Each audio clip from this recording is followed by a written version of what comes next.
Alappuzha എൻ.എം. Thomas നെല്ലിവേലിൽ വാലേക്കളം chess ടൂർണമെന്റിൽ open വിഭാഗത്തിൽ ലക്ഷ്മികാന്തും, under 50 വിഭാഗത്തിൽ ഇഷാ നാരായണനും, അണ്ടർ 10 വിഭാഗത്തിൽ ഭാരതി സൂരജും ചാമ്പ്യന്മാരായി.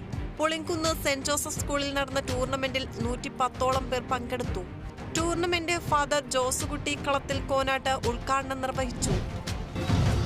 സമഗ്ര ശിക്ഷ കേരള പൊന്നാനി URCയുടെ നേതൃത്വത്തിൽ ലൈഫ് 2024 ത്രിദിന ക്യാമ്പ് സംഘടിപ്പിച്ചു. പൊന്നാനി മുനിസിപ്പൽ ചെയർമാൻ ശിവദാസ് ആറ്റുപുറം ഉദ്ഘാടനം നിർവഹിച്ചു. തൊഴിലധിഷ്ഠിത വിദ്യാഭ്യാസത്തിന് ഊന്നൽ നൽകുകയാണ് ക്യാമ്പിന്റെ ലക്ഷ്യം. കൊല്ലം ആനയടി കോട്ടപ്പുറത്ത് ഒമിനി വാനും സ്കൂട്ടറും കൂട്ടിയിടിച്ച് അപകടത്തിൽ 2 പേർക്ക് പരിക്കേറ്റു. ഒരാളുടെ നില ഗുരുതരം. അപകടത്തിൽ പാവുമ്പ സ്വദേശികളായ ഗോകുൽ, വിഷ്ണു എന്നിവർക്കാണ് പരിക്കേറ്റത്.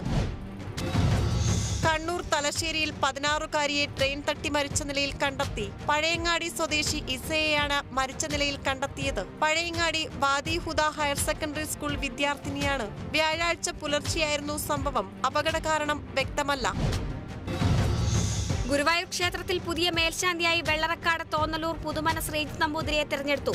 നറുക്കെടുപ്പിന് ശേഷം നിയുക്ത മേൽശാന്തി തന്ത്രി മഠത്തിലെത്തിയ അനുഗ്രഹം വാങ്ങി 12 ദിവസം ക്ഷേത്രത്തിൽ ഭജനമിരുന്നതിന് ശേഷം 30-ന് രാത്രി അത്താഴപൂജ കഴിഞ്ഞാൽ ചുമതലയേൽക്കും. ഒക്ടോബർ 1 മുതൽ 6 മാസമാണ് കാലാവധി.